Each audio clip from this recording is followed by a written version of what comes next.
Welcome back, everybody. Live streaming technology has the tendency, with the age of the internet, to be sometimes a little bit funky. So we got cut off there just right in the middle of our conversation.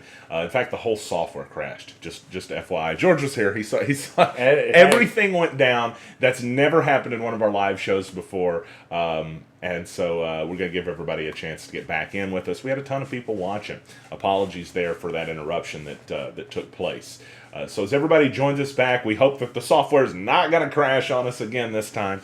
And we're going to continue our conversation, too. I think we had just reached the point where the initial trial had reached its conclusion. I'll let you kind of take us from there and continue. Okay. And at the conclusion of those trials, Eccles was given a death sentence. Misskelley and Baldwin were given life sentences without the possibility of parole.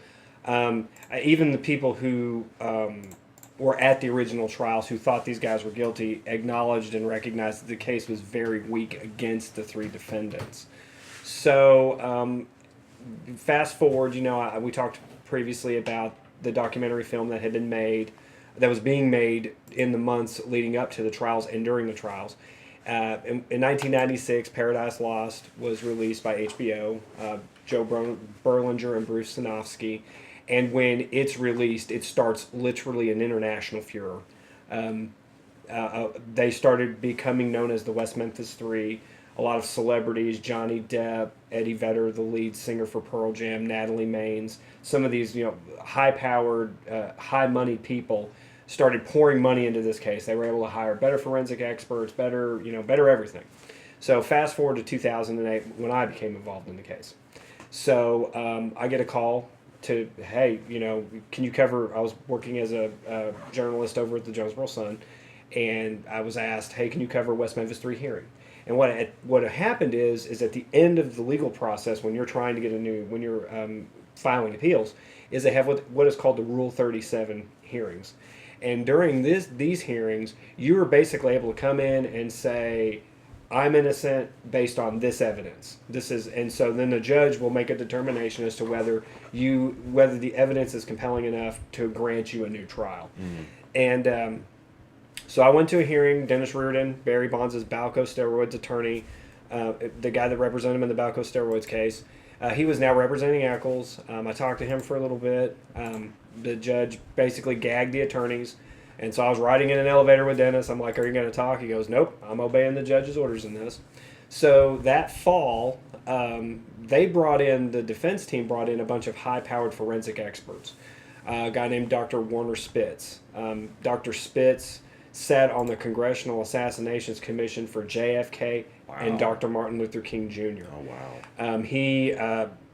I saw him a couple months ago. They had a special on JonBenet Ramsey, the pageant, the little girl that was murdered in Colorado. Terrible tragedy. 20 years ago. And he was brought in that documentary as their forensic pathologist.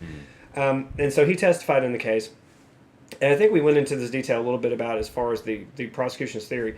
The theory was that the three boys were going through the woods, that Eccles, Baldwin, and Misskelley happened upon them, and they raped, they sodomized two of the boys, they ripped their clothes off, they beat them to death. At one point, Jason Baldwin brandishes a Rambo-style knife. Everybody had Bowie knife. Yeah, just one of them Rambo knives. Everybody, had the little compass on the back end. Everybody had them back in the day. Sure. And they said that he cut Christopher Byers' genitals off. So, and then they said that there was all these, there was crazy theories about wax, and all this, like being on the bodies, because they did some kind of occult ceremony with them. And so Spitz just refuted all that. He said most of the damage done to the bodies was done post-mortem animal predation. Turtles, other things in the creek, biting and chewing on the bodies after they died. He even said that the skin being removed from Christopher Byers' penis was actually removed by probably a turtle or a canine. Like they just pulled the skin off. Do we want to show one of those photos? Probably not yet. We could. I mean, if you want to, yeah. We've got. I know that there's some photos that we've got, and I'm not saying that these are going to be graphic and to the degree that you probably would want to look away. We do have one of the close-up of an autopsy photo. We're going to show you at some point here during the broadcast. Like I said, I don't think it reaches the graphic nature of telling you to be careful if you're watching, but nonetheless, I want to give you a heads up on that. But continue. So basically, he said that the three boys, and I believe I'm right about Spitz's testimony, he said that he was sure that two of them drowned, and then one of them may have bled out, and the one that bled out may have been Byers. And here was one interesting little fact about that aspect of the case.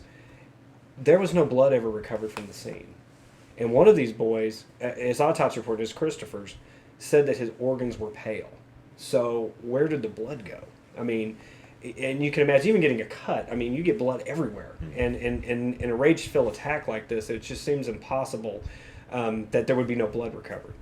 And I'll say at this point, I saw Jason Baldwin in the courtroom and Jesse Misskelley at times during this week-long process. And the first time I saw Jason, I looked at him and I thought, man, there's a child killer sitting right over there. And so after Dr. Spitz's testimony, I started having some serious doubts just based on what he had said. So then another forensic expert, a guy named Dr. Richard Suverin, testified, and he was the forensic odontologist from Miami-Dade in Florida. Mm-hmm. Dr. Suverin's claim to fame was he was the guy who ID'd Ted Bundy, the serial killer. Gosh. See, Bundy was he was highly intelligent. He was a law student. He knew how police operated, and so he was very good at cleaning up his crime scenes. But he had one fetish that he could not control. He loved to bite his victims. And so Dr. Suverin, when he got, Bundy was caught in Pensacola, Florida after he killed several girls in that sorority house in Tallahassee. He was caught in Pensacola, and then, they were trying to figure out a way how we're going to build a case against this guy. Well, Suverin came in, and he was able to identify bite marks on the victims, and that was the key evidence that got Bundy placed on Florida's death row and eventually executed. So Dr. Suverin came in, and he is an expert, obviously being in Florida, being in Miami, aquatic injuries, from aquatic animals. So he came in and he said point blank, without a doubt in his mind, and he went through and, they had these autopsy photos, and they were very graphic and very horrifying, and it was really sad seeing a child, mauled like that. But he went through and just detailed the injuries to the bodies, and he said, and as soon as he said it, I'm no expert in this, but a lot of the wounds were triangular in shape, which is the same as a turtle. Right. And so, of course, the prosecutors tried to make the claim that there was no proof that there were turtles in the creek or around that area. Well, at one point, they call a recess. Well, then the defense, they call up another witness, John Mark Byers, one of the stepfathers, and when they call him to the stand, they ask him, they said, so were there turtles in this area? You lived over there? And he goes, yeah. He goes, the hill right next to where they were found was called Turtle Hill because all these turtles congregated there. And, of course, you got Arkansas law enforcement trying to prove that that's not a place where turtles exist. That's about right. That was the argument they made. Yeah, that's about right. And so I guess at this point I was really having some severe doubts. But I had a conversation one day. The funny thing about these hearings, they brought in these high-powered, really accomplished people in their fields of study, but they also brought in people like tourists, like a guy an attorney from Philadelphia took his vacation that week, flew to Jonesboro, Arkansas to listen to this testimony, and he brought his girlfriend with him. And one day I was sitting out in the hallway with her, and she asked me, she said, she goes, so do you think they're guilty? And I said, well, yeah, of course they're guilty. The prosecution, the police, I said, I understand that the case is weak, but Stan, you understand, there's lots of cases that are weak, but that person committed a crime. And one of the things as reporters we like to believe is, and especially in our earlier stages of this career, which I'm not being presumptive, I hope to say that about you where you were at. And then a lot of times we believe the police don't make mistakes. And we believe that they don't make huge mistakes. Right. That's the key. Remember the case in Walnut Ridge where we've seen since that not just do mistakes get made, but they get made and justified up the ladder? Well, it's something that we're learning about as reporters a little bit later into our career, that authorities do not have this down foolproof, but sometimes they want to solve something and say it's done and get it out of the way. Right. And so when she asked me the question, she said, what piece of evidence in the case compels you to think that these 3 guys killed these 3 boys? And I couldn't think of anything. But then the confession, I go, Jesse's confession. Because it's very hard for somebody to believe that anybody would confess to a crime they didn't commit. So she said, have you ever read it?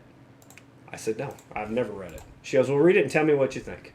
So that night, I went back to my office. I pulled up the file. I read his confession. I couldn't believe it. I was stunned. It's bad. It was bad. It was very factually It inaccurate. was a bad confession. It was as bad as they get. I mean, it was totally inaccurate based on the facts of the case. Did you have some dumb hillbilly along the way say, well, what's it matter? And what are you doing this for? And why don't you just let them do their jobs? I can't remember any like specific detail about that because it's been so long. But there were plenty of people who were like, how annoying is that when you get morons that come at you when you're trying to be a journalist and do your job, and then you have these people that they get done washing a car and they get on the internet to tell you how to be a reporter.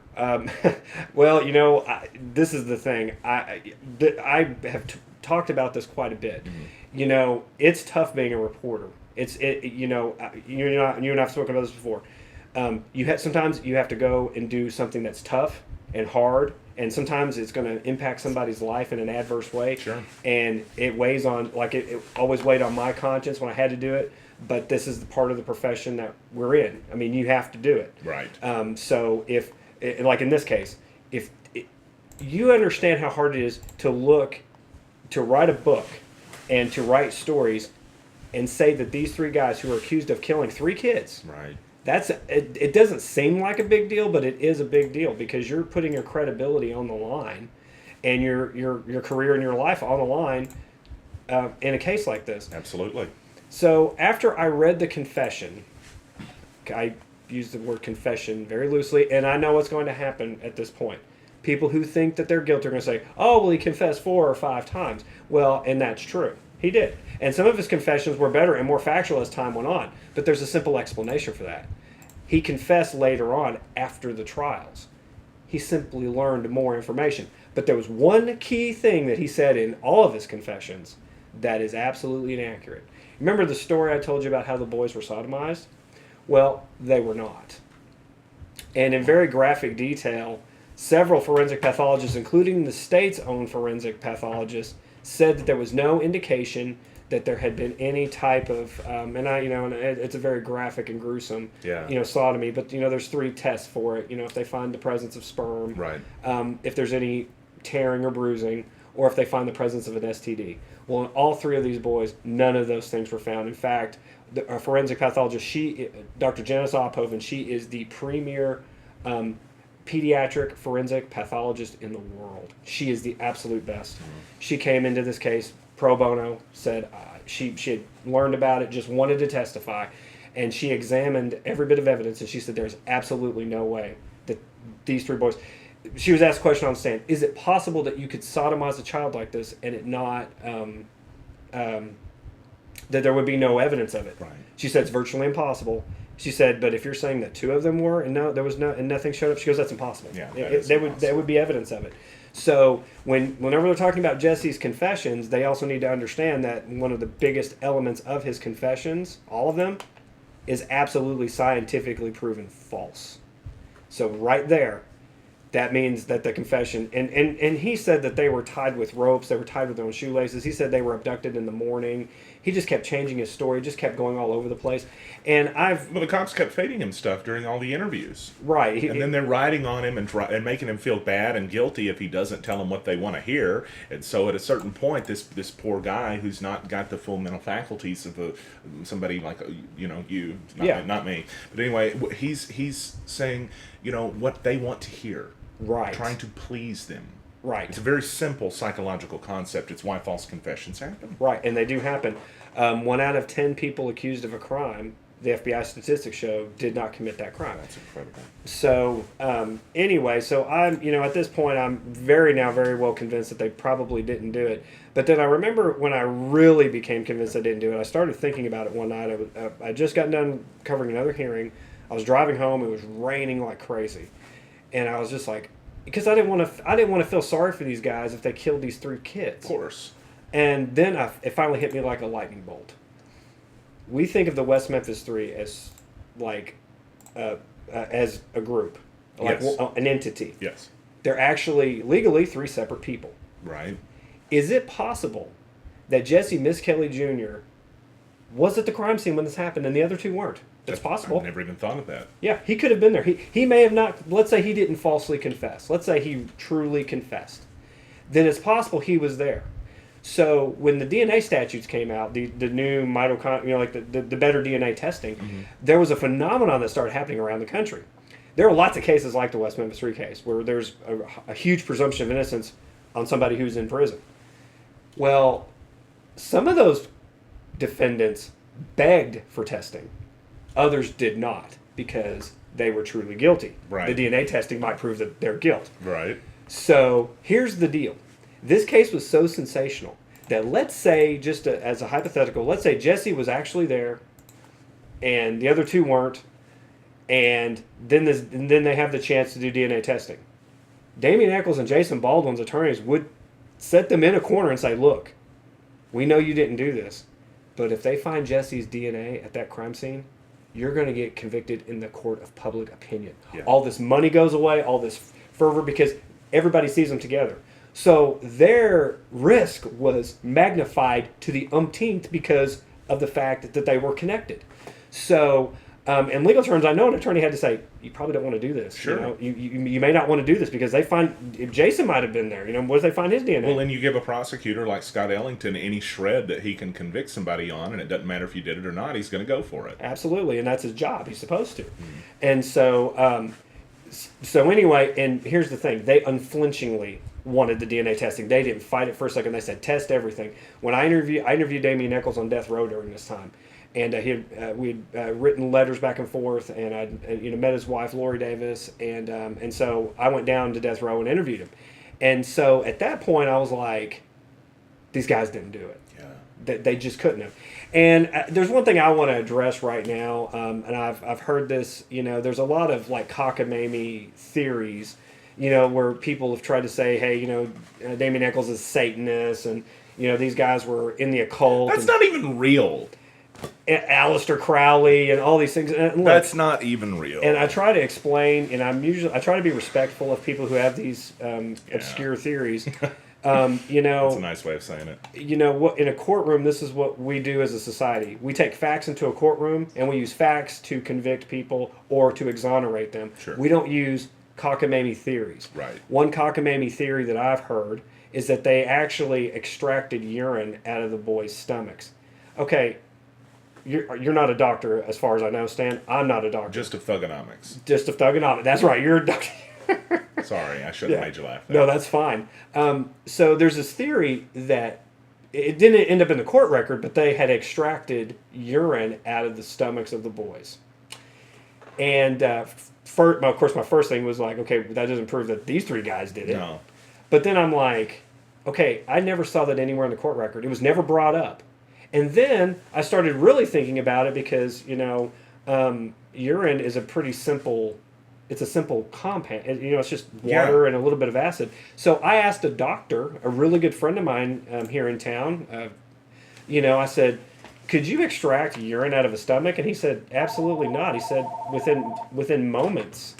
He said, within moments it would just dissipate. It would just become part of the acid in your stomach. Mm-hmm. He said, so anybody who says that, that's a ludicrous argument. And so, look, I'm not a doctor. I've never did any real research into it, but a friend of mine that is a doctor and would know, that's what he told me. So that's one of those crazy theories that gets out there, and people, Well, and the entire the Satanic Panic is another thing to think about too. You're talking about hot off the heels of the 1980s, everything rock and roll, especially in a lot of uneducated areas. I'm sorry, folks, but this counts as one of them. Just look at the education numbers. The Satanic Panic was prevalent. If people thought, my mom, I hate to say this, my mom thought Kiss meant Knights of Satan Service or something like that. Right. So whenever you attach that stigma of Satanism, they got to be evil. Well, if they're evil, they're doing evil things, and that played into this in a major Yes. way. How much would you say that it affected the public to hear all these things about rock and roll, Marilyn Manson, Satan worship? That was a strategy. Right, and this is one thing that I always amuses me now is when I talk to people who think these guys are guilty, and I talk to them a lot. I go on shows and I talk to people, and there are actually people out there who still think they're guilty. It amazes me how either some will try to argue the satanic angles, but a lot of times, if you talk to like even lawyers and people like that who still think they're guilty, they try to say, "Oh no, we didn't try to prove that that this was a satanic or an occult slaying. No, that's not part of it." And I'm sitting there going, "You need to go back and watch the videos of the trial. I mean, they put a guy on the stand who was allegedly an occult expert. Yes. Who got his diploma from a diploma mill in California. So he sent them money and they sent him a PhD. I mean, Yeah. and he's got a degree in Disney. yeah, I mean, seriously. So that's their expert who got on the stand and said all this stuff. And so, Gosh, just how shameful for Arkansas. I mean, just to have these yeah, it's clowns, embarrassing. I mean, you can't do this. convict a bunch of kids for stuff that they never did do. Yeah. Or here's the thing: we don't. I've said this to Damian Eccles. I've said this to his face before. I don't know if you committed this crime. What I do know is that there's no evidence that you committed it. Yeah. And so I could never, as a responsible juror, vote to convict you. I just remembered a story, and I'm going to tell you this because I've never told this story in the air before, and then we're going to continue with what you said, because you're going to think this is crazy. I've never even told you this off the air, and I just remembered it. I can't remember how old I was. I was probably 14 or 13 at the time, and I got in trouble, so much trouble from my mom for doing this. I went on the internet, and I found Damian Eccles' address at the prison, and I wrote him. Oh, wow. And I said, I don't know if you're guilty or not. And I think I can't remember anything else, but I just remembered that line being in this. Yeah. In this letter I wrote. And I never got a response or anything like that, because I'm sure he got tons of stuff like that. But I remember when I did that, my mom got so mad at me. I got in so much trouble. Can't be writing that satanic devil worshiper. That's what she told me. Right. But that was the mentality that existed, and it came directly from the trial and the way that this was all presented. Yeah. The only thing that saved these three guys, Damian Eccles would have died. He would have been executed. The only thing that saved these three guys was two things. One was the documentary that came out, and two, the internet. The internet, literally the internet was launched to the public the same year that these guys were convicted. Oh, wow. And so, 1994. So, in 1995, 1996, that's how this whole movement starts. So, anyway, fast forward. So, we get through all these Rule 37 hearings. Judge Burnett, who was the original trial judge as well. Yeah, he's a winner. He denies them their motion. He's not going to have a Rule 37. So, then it's thrown to the Arkansas Supreme Court. And this case had gone before the Arkansas Supreme Court a couple of times before, and had not bared fruit for the convicted. So Dennis Reardon made the argument to them that they needed to have more hearings to study the scientific evidence. The state argued that basically they don't convict innocent people, so therefore there's no need because the way the statute's written is all evidence to be considered. Yeah. They argued that no, we don't convict. We don't convict innocent people. Their argument was cops don't make mistakes. That's exactly what it was. Which is stupid. Right. Cops and prosecutors. I will say that in a bold, very unfriendly term. That's stupid. Right. Yeah. Right. And so, and I actually watched the entire argument, both sides, live streamed on the internet, and it was so. Watching it, I was just like, are you serious? Like, you shouldn't consider all evidence in a capital murder case? I mean, that was the argument. That's I was absurd. Like, Absolutely absurd. It was absurd. And of course, the Supreme Court ruled it absurd, and so they had it.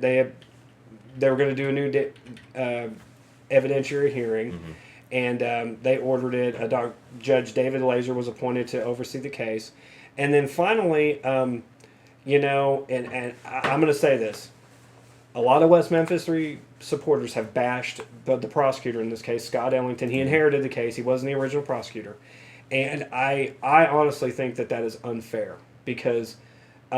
These guys were released from prison in August of 2011 under what they call an Alford plea, which is basically you're pleading. It's a no contest plea, basically. It's where you can go into court and say, "Hey, I'm innocent of these charges, but I acknowledge that the state might have enough evidence to convict me if I went to trial."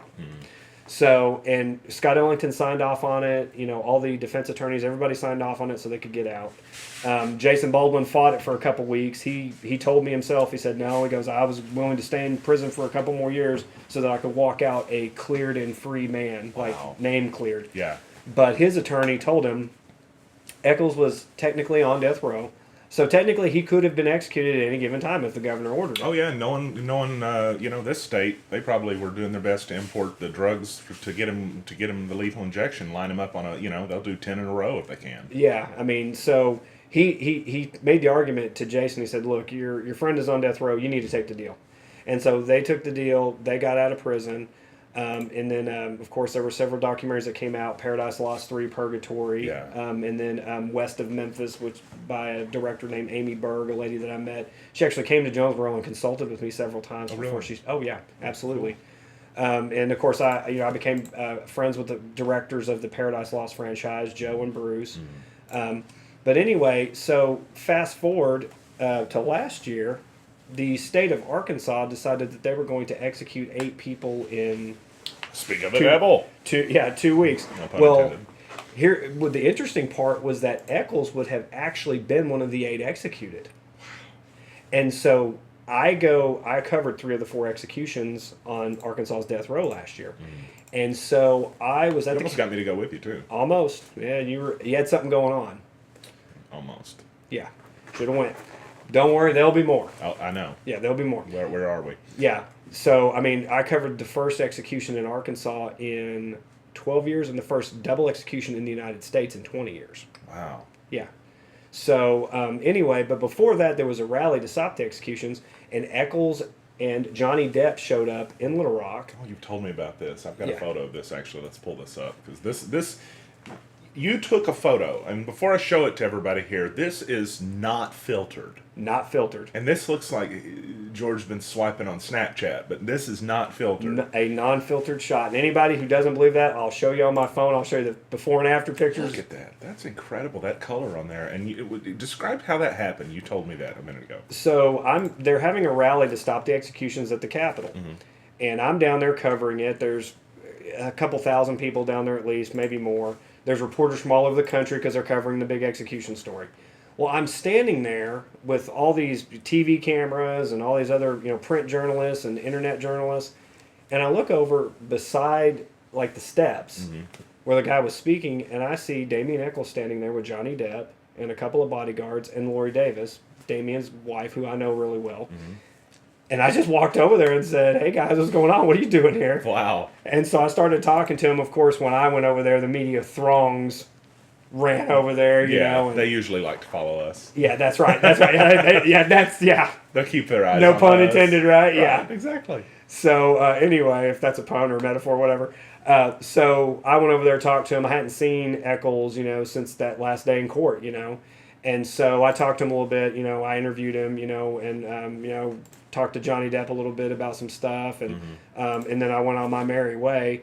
And, I always tell people, like when it comes to Jesse Misskelley Jr. and his mentality, last summer, okay, you're talking about a guy who could go back to prison for, I think, 10 years if he violates his parole or probation, whatever it is.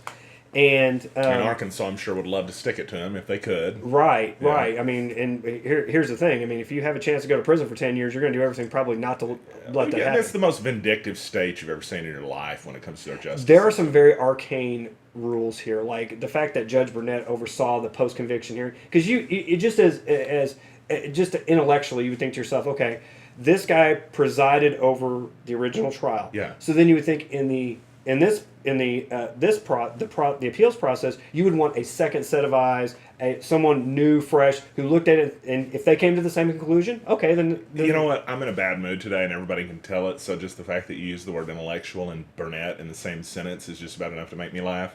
I don't know if you've seen this guy's Facebook page or not. It's a sight to behold. You should take a look at that and realize that this is somebody that made justice decisions for our area. But anyway, nonetheless, continue. And so, like we were talking about, like there should not, the original trial judge should not be overseeing. He's basically ruling on himself. Did I do a good enough job? Sure. And you can imagine. Makes no sense. Yeah, I mean, stupid. You can imagine how many judges would you say, hey, you know what, I did a bad job. Let's have a new trial. Yeah. So that makes no sense. Self-policing works nowhere. Right. No way. Right. So anyway, I back to the Jesse Misskelley thing. So this summer he was found driving a car without a driver's license, without insurance, without headlights. I remember that. In the dark.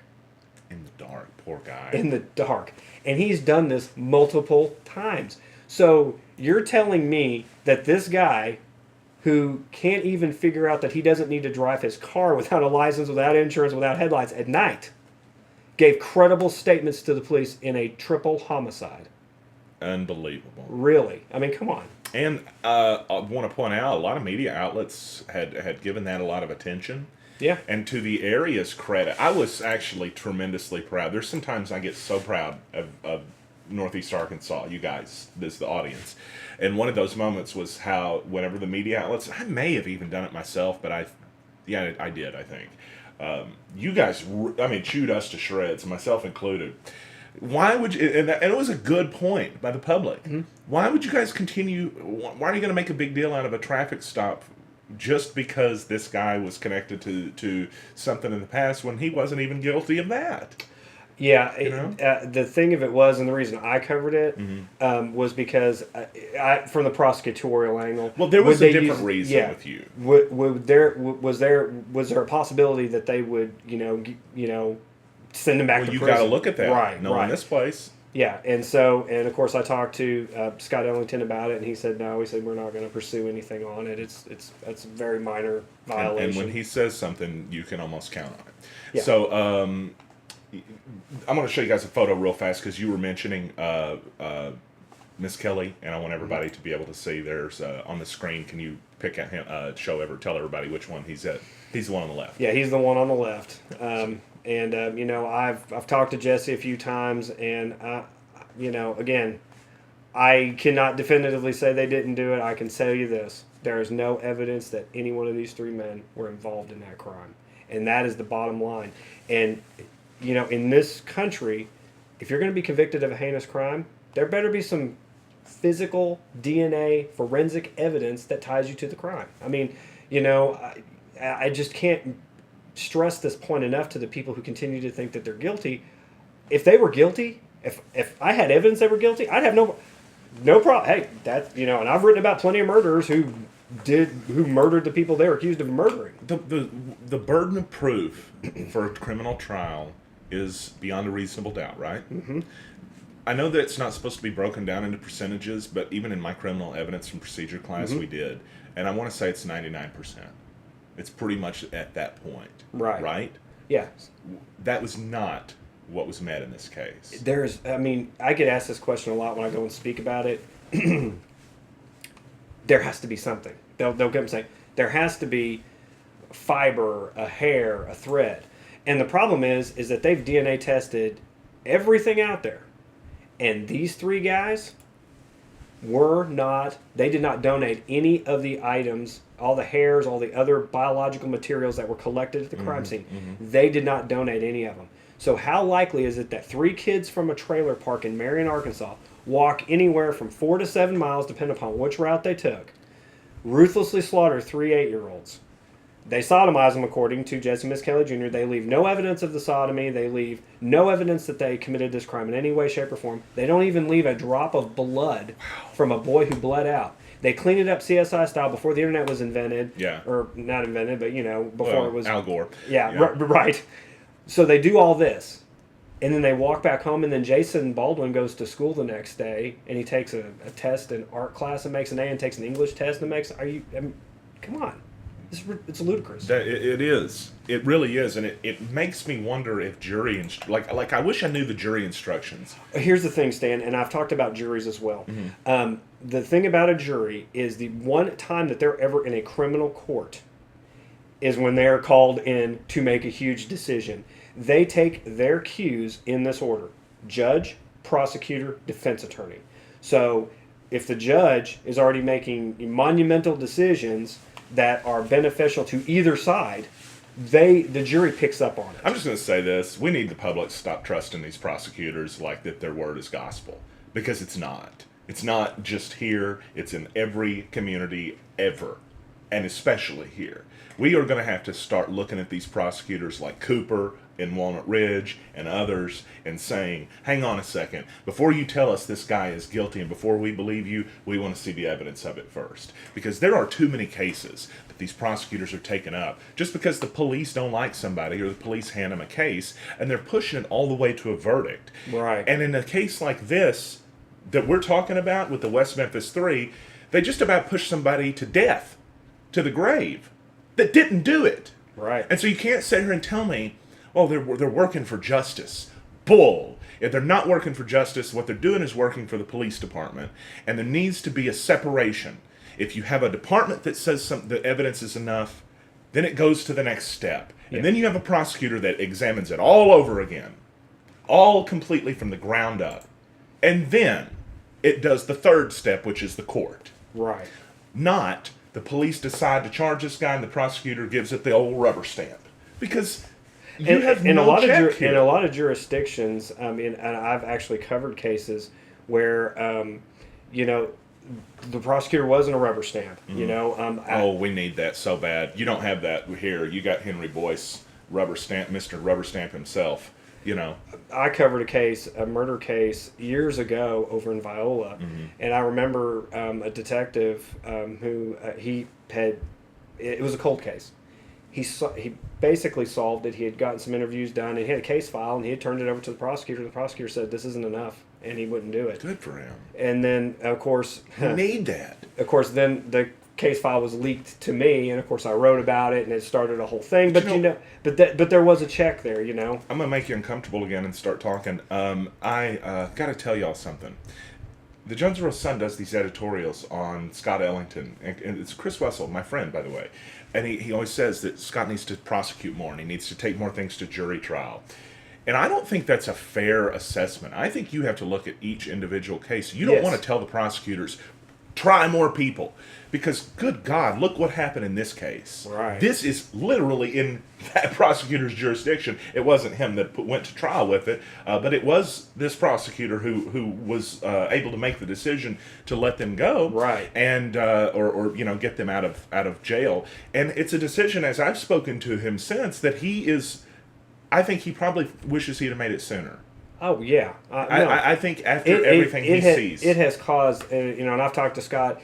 It has caused him a lot of trouble because people don't understand how sensational this case is.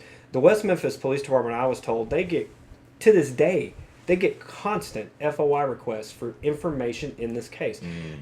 Scott was getting calls from West Memphis 3 supporters from literally all over the world. I mean, they were calling him and they were bashing him, and I'm sitting there going, they would still be in prison, at least for a couple more years, had it not been for the decision he made. So, you might want to cut him a little bit of slack on that. You got to consider that. Because if you're just pushing them to go hard, then you will eventually have people that are innocent that are convicted. And I know this is going to sound strange, but when if it's putting innocent people in jail or letting guilty people go, we would rather let guilty people go if that means maintaining our core justice system that is actually functional. It's not that you want to have either happen. Right. But if you have to err on the side of caution, Wouldn't you rather let somebody off that we just couldn't prove it enough on instead of incarcerating people that were guilty? And let me just throw something out too and congratulate and praise the West Memphis Police Department for a second, because a lot of this is eternally negative for them and for everybody involved. But I just want to bring up some topical news that actually happened this week. There was an arrest earlier this week in West Memphis of somebody that was thought to have murdered the police officer. Right. We got the notice on Monday at 10:30. At 12:15, the notice was sent out that they had arrested the wrong man. That is good. Yeah. Because we need our people that are law enforcement, from the patrol officer all the way up to the prosecutor. You got to be willing to say that we made a mistake. I say that all the time. Yeah. I and you as well, because we make corrections. That's an actual part of our job. Yeah, what a journalist is we're historians. We write the first draft of history. Well, guess what happens with the first draft of history? It changes a lot. Exactly. I mean, so, and, you know, and I, like, you know, especially in this case, you know, I tell people a lot that when it comes to, you know, you don't want... like what happened to these three guys, I know it's sensationalized a lot, but it's kind of like this theory that we have that sometimes our law system is not functioning the way we want it to. But I always ask people this question, because I get asked a lot about, like, death row, like, do you support the death penalty? And, you know, and I'm a human being. It's a mixed bag for me sometimes. Mm-hmm. Sometimes I do, sometimes I don't. But I always ask this question: what would be worse? Would it be worse to let a capital murderer sit in prison for the rest of his life, or would it be worse to kill an innocent person? Well, I want everybody in chat to think about that. I don't want to answer that question for anybody just yet. Yeah. I'm not saying there's a right answer. There may not be. There may not be. Well, that's the one thing about the philosophical debates. It's kind of like the show Star Trek: The Next Generation, when they would get these wild philosophical debates that there's no right or wrong to. You have to get the closest you can to what is right based on the situation. Because, see, I can flip simply based on, like, one of the most heinous murders I covered happened in Cersei, where this woman was brutally sodomized while she was choked to death with a coffee pot. See, and somebody like that, you don't want to have them ever. And this guy was in a tax preparer's office. She was getting ready to take her daughter to the dentist. The daughter was tied up in the bathroom while this was happening. And then he goes in there and beats her nearly to death. They thought she was dead when the police arrived. They thought this girl was dead. And the night that he was executed on death row, you know, the daughter who survived the attack and identified him later, I mean, she had shards of skull in her brain that they had to pull out to save her life. You know, when I talked to her that night, and I mean... How did she feel about it? Well, he had made a statement that he loved her and that he considered her daughter, but when he was giving his last statements. Oh. And, yeah. And, I mean, down to the last word, he's terrifying the family. Yeah, and so, and I hated to do it, but there's a whole gaggle of reporters there, and I knew nobody would ask, and so I asked. I said, he said this, and she literally jumped back, and she said, I don't care what that guy has to say. One of these days we need to talk about death row. I think I agree. Yeah. I'm very interested. That we could go on that one for a long time. So we've got some folks in chat, and I know everybody has some questions. What we're going to do is take a short commercial break with George's favorite Stan Morris reporting stinger leading us off. And I want everybody to ask. If you have a question, if you think we're wrong, if you think George is wrong about some stuff, ask your questions. What we're going to do is, as we mentioned, we'll be back in just a couple of seconds, and we'll try to address some of the stuff that you got on your mind on a very special edition of NEA Report, where we're still crossing our fingers that we don't crash again. Haley Norris, Realtor. No. Should I make my hair go like this?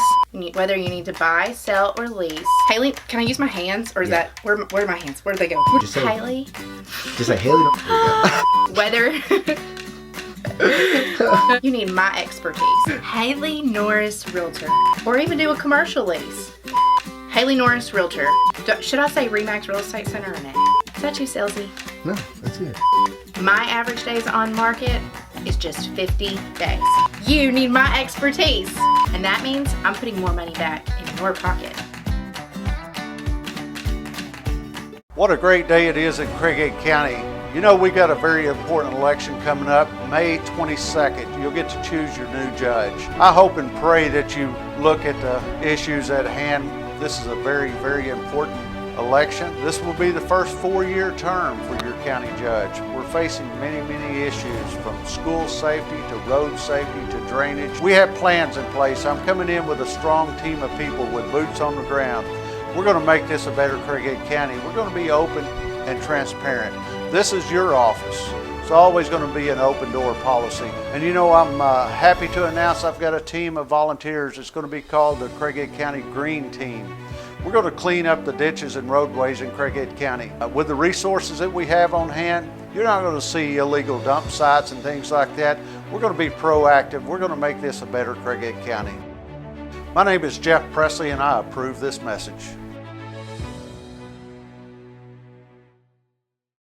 Brothers Flooring on Highway 67 South in Pocahontas has all your flooring covered. Stop by our showroom Monday through Friday 8 to 5 and see all we have. Carpet with pad and install starting at $16.50 a square yard. Laminate with pad installed starting at just $3.25 a square foot. Every name brand of engineered and solid hardwood from $5 a square foot and up. Waterproof vinyl planks, wood look and tile look, attached cork pack starting at $3.49 a square foot installed. Ceramic and porcelain tile of all sizes and all colors. We build custom tiled showers from the floor up, shelves and benches, tub surrounds, kitchen backsplashes like no other. Brothers Flooring, Highway 67 North in Pocahontas. Call today, 870-892-2525.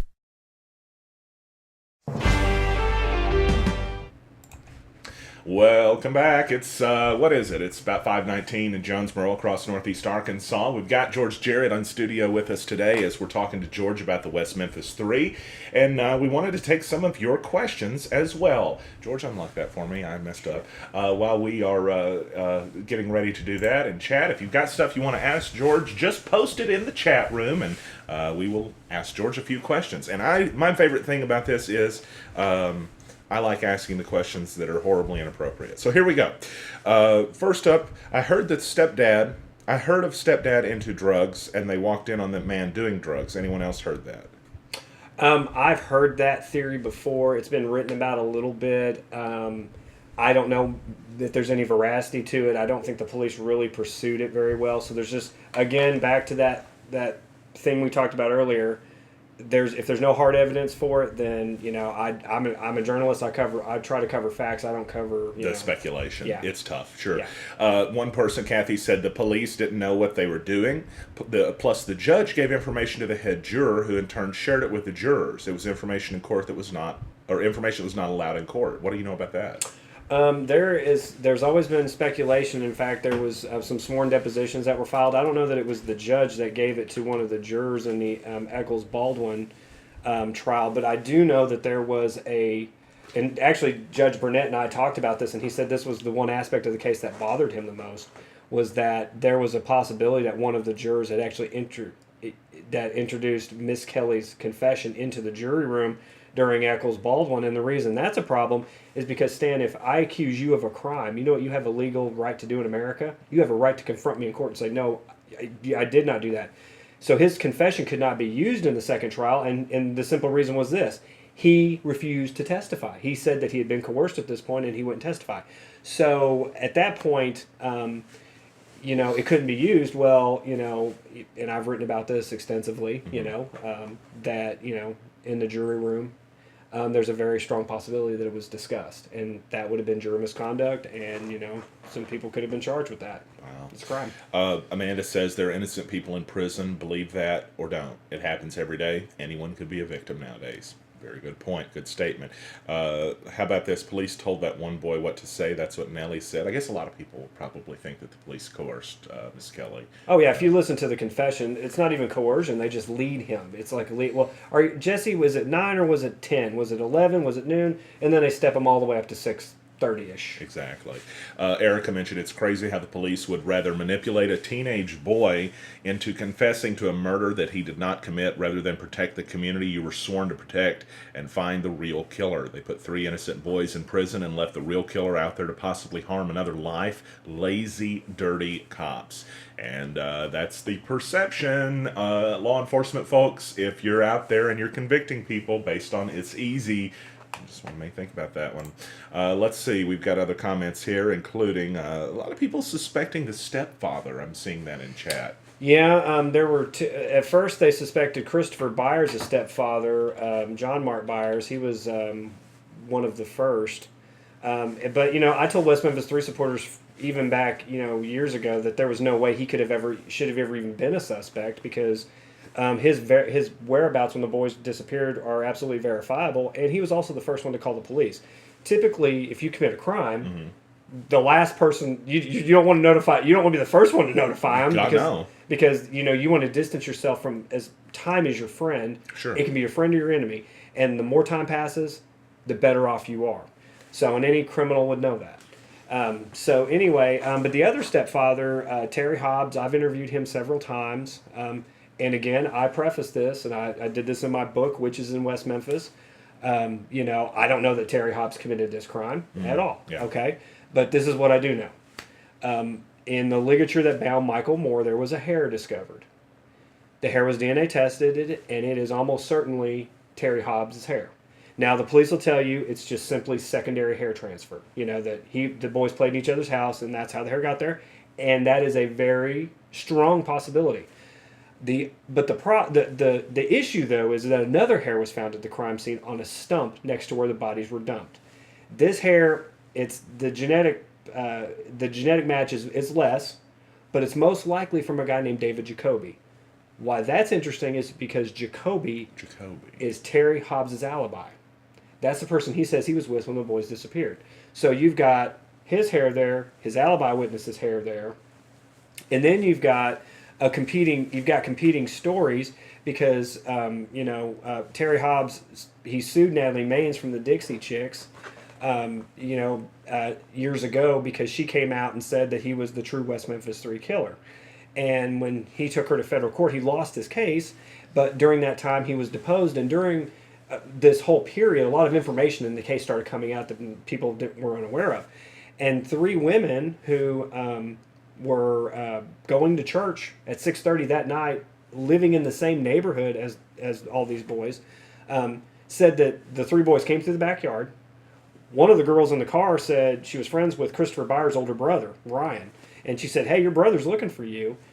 You need to go home." And Christopher said, "Well, you can't tell me what to do." And he goes off with his friends. Well, down the street, they said a man who fits Terry Hobbs' description was motioning the boys into the house.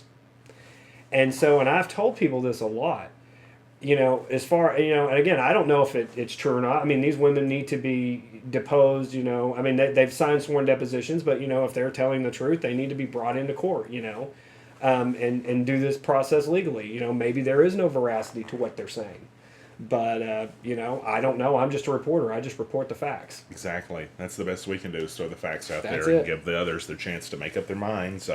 And by the way, we put that picture up on the screen. That is Mr. Hobbs. So. Right? Mm-hmm. Okay, just making sure. Because I really don't know what I'm talking about here. Anyway, I'm looking through here, continuing. What are we about to have? Some rain in Jonesboro? I guess some rain's about to fall in Jonesboro, so you got that. A lot of good questions. One person did mention, and they plugged your book. They loved your book, Witches of West Memphis. Yes. If you don't know, let me show you that and take the lower third down off the screen real fast. George, can you hold that one up for us so we can see it? Yeah. Witches of West Memphis is George's book where he went into this in great detail. It's a real easy to spot book, and I think you probably go up to Barnes & Noble and pick it up. Absolutely. You? Barnes & Noble. You can go to Amazon and order it. Yeah. It's readily available. You got another book too that they got up there, so you could go up there just buy both and have a weekend of deep crime reading around Northeast Arkansas. Absolutely, and I've covered. My second book is an anthology of 4 separate heinous murder cases. It's a best-selling book, and it's at Barnes & Noble too. Just wanted to say, Aaron said Stan's on fire. Somebody asked me who did it, Stan. I wish I knew. The answer of who did it is not mutually exclusive with they couldn't have done it, right? You don't have to prove who did it to say that these people did not. I want to point that out. I don't know who did it. I don't. I have suspicions, but the problem is when you get 25 years away from the case and law enforcement did the quickest sprint they could to convict whoever they could find first. Well, we probably aren't going to find out who did it at this point. I mean, you got to have law enforcement willing to do some more than shake people down for money for running stop signs and railroad tracks, right? You have to have cops actually out there combing the streets investigating crime. For some reason, the money around here seems to go towards cops that bust people for smoking pot. You can think about whether that's worth it or not next time you vote. Hope you do. There's a question: what about Eccles' knife found in the pond behind one of the convicted murderers? The prosecutor on this was John Fogelman. He's an honorable man. This was not a rubber stamp prosecution. Basically, if you're going to argue the innocence of the 3 man boys who were convicted by a jury, I'll stop reading you. Okay, bye. 25,000 minus 1. We don't notice. So I can address that. Yeah, go for it. There was a knife that was found in an industrial lake behind Jason Baldwin's house months after these 3 guys were charged. And as far as John Fogelman goes, I'm not saying he is dishonorable in any way. I mean, it's neither here nor there to me. I'm just telling you what the facts of the case are. Sure. Okay, this knife was presented as evidence in the original trials. Okay, well, first of all, it was just a knife found in an industrial lake. Well, there's lots of stuff in there was nothing that tied this knife to the crime other than it was found behind Jason Baldwin's house. And there was one peculiar detail about how it was found. And I talked to a reporter who was there the day that it was found. They were told that divers were going to go into the lake and that they were going to search. Mm-hmm. And I was told it was John Fogelman had an epiphany that there might be evidence behind this trailer house that Jason lived in. Within 45 minutes, they had this knife already found. And a reporter who is a very dear friend of mine who was there and thinks these guys are guilty, or he may still think, I don't know, we haven't talked about it in many years. Mm-hmm. But at the time he thought they were guilty. He said it was really odd that we were told to stand exactly in a particular spot so they could get the best picture of when the guy was coming out of the water. How did they know they were going to come up with anything in there? So I don't know. I mean, it's a mystery. I mean, yeah, it is. I mean, that knife has no. But here's the bottom line: that knife has no connection to the case. I think it's great that you have a friend that prosecuted 3 kids that are innocent of crimes. I think that's wonderful. You should go to his house and have a steak tonight and party and go buy some drinks and pop some popcorn and sit around and have fun. He prosecuted 3 kids for crimes they didn't commit.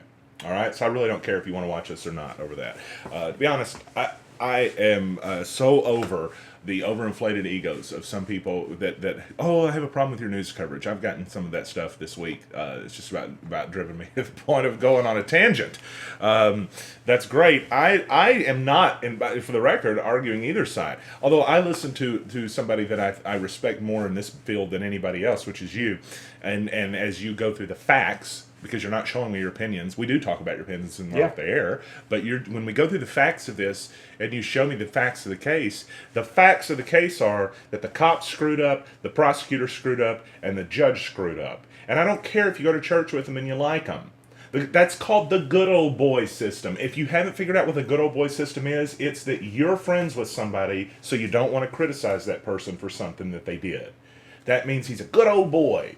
That's the kind of crap that we had with the city Parks and Recreation Director in Jonesboro. It's the kind of crap that you got going on in Walnut Ridge with the police chief and the crooked prosecutor Ryan Cooper. And it's the kind of crap that happened in this case, the West Memphis 3. The problem is, if you, the public, the ones that get mad about this stuff, if you're not willing to stand up and chew out the ones that are elected and the ones that are making the mistakes, instead of chewing out the journalists that told you about it, which doesn't make a whole lot of sense, then the stuff's not going to ever change.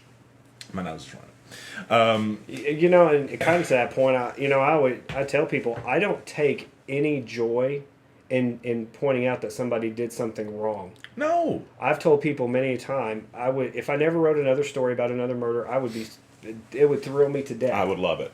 If I never had to write about, like you said, a crooked politician or somebody who does something wrong, sure. I would love that. The problem is that I didn't do all these things. No. You didn't run for public office either. No, and as a journalist, you just simply point these things out That's right. in a factual manner. But a journalist's job is to say, you work for the public's money, you work for public, so what are you doing right and what are you doing wrong?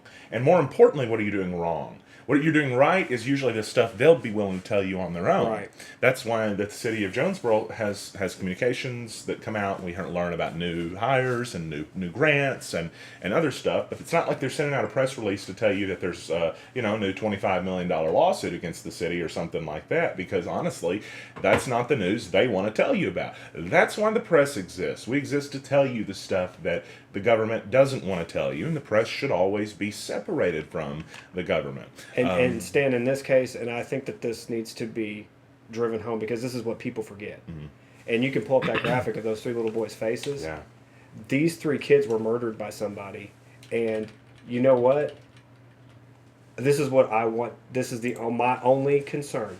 I'm not concerned about the prosecutors, the police, or any of these other people. Yeah. My only concern is that whoever did that to these 3 boys, they need to be in prison. Yeah. They need to meet justice. That's the point. And we can't do it. If we're all going to have these opinions that are not steeped in facts, then we're never going to get to the point where we can figure out who did this to these kids. Well, we just spent 25 years with people that were involved in it digging in their heels and saying that they weren't wrong, and the state of Arkansas doesn't make any mistakes, and cops don't make any mistakes. I mean, that could be one of the reasons why that you hadn't caught the guy yet, or whoever was responsible for this, is you're not willing to examine and say you made mistakes. I'm going to look at this show on Monday and say, wow, you shouldn't have done a show while you're so mad. But then that's part of it. Everybody, as somebody told me last night, everybody does make mistakes, right? And we get it.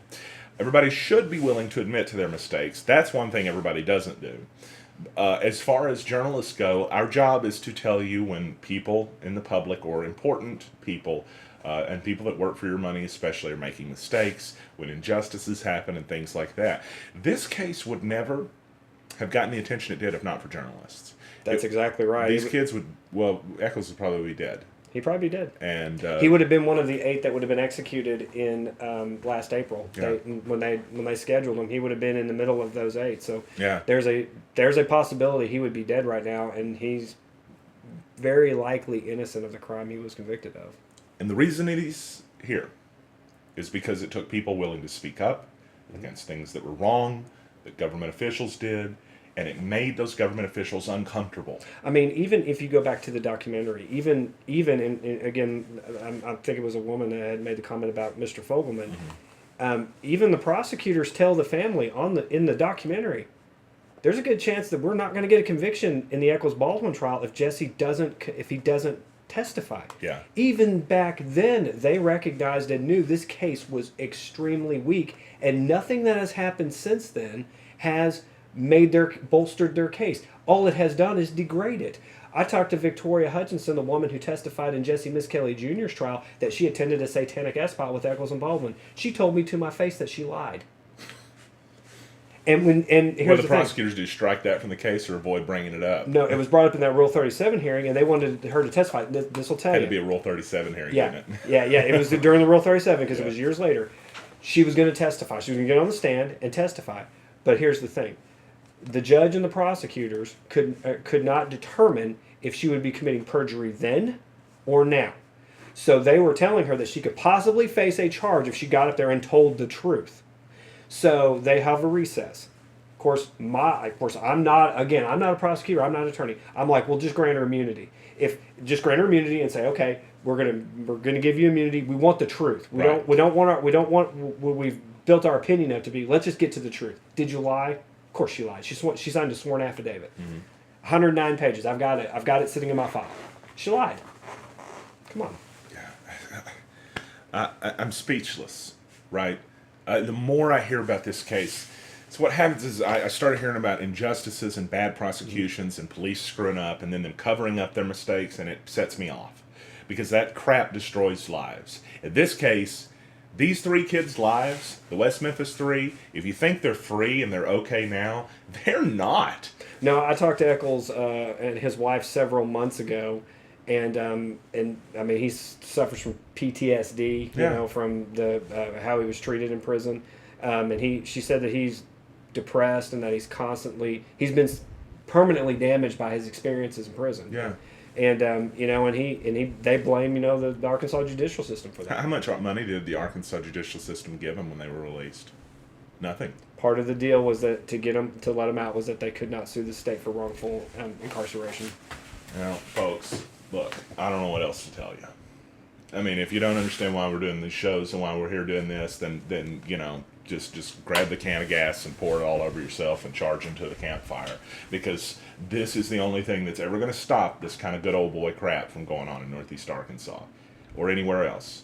It's just journalists that sit down and discuss it. And this case was important to me to discuss today, not just because it's the 25th anniversary. It's important to discuss anytime, because bad decisions and covering up for bad decisions and the inability to admit to mistakes can lead to severely horrible things like 3 children going to jail for the murder of 3 children. The weird thing about that is, in the effort for justice, what happened was 3 more kids lost their lives. Really? Think about that. 6 kids, not 3. Because the 3 kids that survived PTSD, as he mentioned, that's probably kind. I don't even want to speculate the stuff that happened. You can get on the internet and read about it. It's brutal. I've written about it. You got to be willing, folks, to support journalists in what we do, and that's one thing I love about the NEA Report audience, is they are so cool and supportive. Yeah. And I bet people think that they're being nice, but they probably don't realize they're actually being part of the process. Right. If when the public supports journalists' work, then journalists can sometimes effect change or help effect change. Sometimes all we can do is just document this stuff for history. Hey, when our forefathers, you know, the First Amendment, when they created it, there's the difference between us and communism, communist countries, socialist countries, all these other various forms of government. Mm-hmm. We have one institution in this country that is diametrically different. We have a free and vibrant press. Gosh, please don't ever let that go away, folks. I love the Second Amendment just as much as anybody, but I love the First Amendment a whole lot more. And I think that's the amendment that really needs a lot of attention. Right. Yeah, you know, your Second Amendment rights are cool, but your First Amendment rights, those are the ones we can't live without. You really can't live without those. You really got to protect that one. That's the one we need to be willing to get out on the streets for and protect. George, awesome discussion today. As always, we varied in such a little bit, but very informative. And if folks want to check out your book, it's on Amazon too, right? Amazon, yeah. Get on there and you click, and I include another false confession a chapter with another false confession case from Northeast Arkansas. 2 years, almost to the day that these guys got released, a little girl got murdered over in Gosnell. A guy confessed to her crime, a 17-year-old who had mental, he was not mental, but you know, like he was, his intelligence scores were not super high. Yeah. But he kind of the same as Jesse Misskelley Jr. in the same boat. Sat in the Mississippi County Jail for 8 months, and there was one piece of evidence that they found. It's probably glaring right in their eyes the whole time. Yeah, one piece of evidence, and if it were not for that one piece of evidence, if you want to know what it is, you got to get the book. But if it wasn't for that one piece of evidence, he would be on death row, or he would be in prison for the rest of his life right now. 2 years to the day that those guys got released from prison. It can't be this close, guys. It can't be this close. We can't be putting innocent people in jail for things and charging them as the government. That is crooked. It's corruption at its worst. I'm Stan Morris. Thanks, everybody, for joining us today on this very special edition of the show. I actually had wanted to give you guys kind of a quick weather update. Let me see if I can get that pulled up real fast and show you guys what's going on across Northeast Arkansas, as we have had a few raindrops start to fall here in and about around NEA. This is from the National Weather Service's website, right? Oh, there's George. And let's try it again.